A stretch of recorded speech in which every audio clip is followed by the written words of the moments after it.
Colour പെൻസിൽസിൽ നമ്മുടെ മലയാളം ക്ലാസ്സാണ് ഇന്ന്.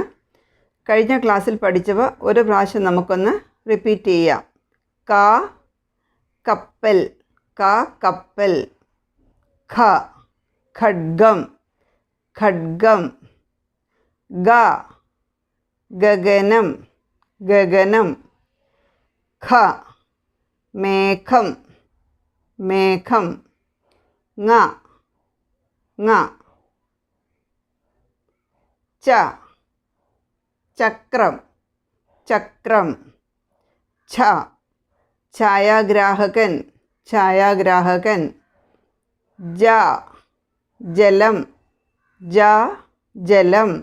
ഝ ജഷം, ജഷം. ഞ ഞാവൽപ്പഴം, ഞാവൽപ്പഴം. ട കടൽ, കടൽ. ഇന്ന് നമ്മൾ പുതിയ അക്ഷരമാണ് പഠിക്കുന്നത്. ടായ്ക്ക് ശേഷം ഠ, ഠ.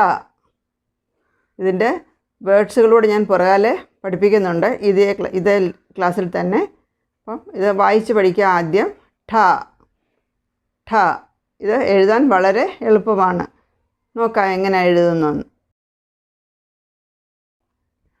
ഇത്രയേ ഉള്ളൂ, ഠ. ഇതിൻ്റെ ഇംഗ്ലീഷ് പ്രൊനൗൺസിയേഷൻ മേളിൽ കൊടുക്കാം. ഠ.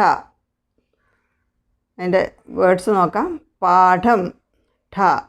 പാഠം. Lesson, lesson. പാഠം. ഠ. പീഠം, പീഠം. ഇരിപ്പിടം, സ്റ്റൂൾ ചെയർ. സ്റ്റൂൾ ചെയറിനാണ് പീഠം എന്ന് പറയുന്നത്. ഠ മിഠായി, മിഠായി. Candy, candy. മിഠായി. ഇനി നമുക്ക് ഇത് എഴുതാൻ പഠിക്കാം. ഠ. ഇത് വളരെ ഏറ്റവും ഈസിയുള്ളൊരു അക്ഷരമാണിത്, ഠ. നമ്മളെന്താ പഠിച്ചേ? ഠ പാഠം, പീഠം, പീഠം. മിഠായി, മിഠായി, മിഠായി. ഠ നമ്മൾ പഠിച്ച ലെറ്റർ ഠ. ഇത് നിങ്ങൾ പല പ്രാവശ്യം ഇതിൻ്റെ വേർഡ്സിനോട് ചേർത്ത് പറഞ്ഞ് വേണം ഇത് പഠിക്കാൻ, അല്ലെങ്കിൽ നമുക്ക് മറന്നു പോകും. അതിൻ്റെ വേർഡ്സോടെ കൂട്ടി വേണം പഠിക്കാൻ. അടുത്ത ക്ലാസ്സിൽ വീണ്ടും കാണാം.